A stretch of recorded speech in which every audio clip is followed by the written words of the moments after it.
सखर बरसां Sindh food control authority मुख़्तलिफ़ हंधनि ते कारवायूं करे गैर मयारी खाधो विकिरो करण ते होटलनि ऐं रेस्टोरेंट्स ते हज़ारें रुपया ॾंड हणी छॾियो आहे।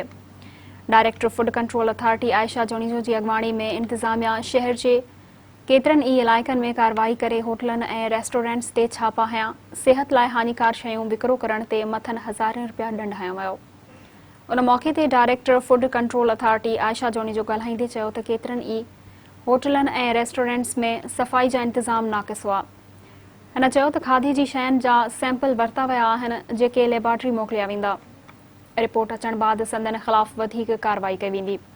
हिन चयो त कंहिंखे बि इंसानी जानियुनि सां खेॾणु न ॾींदासीं। गैर मयारी खाधो विकिरो कंदड़ होटलनि ऐं रेस्टोरेंट्स ते 2.5 लख खां वधीक ॾंड हया विया आहिनि, जॾहिं त गैर मयारी खाधो विकिरो कंदड़ होटल सील कया वेंदा।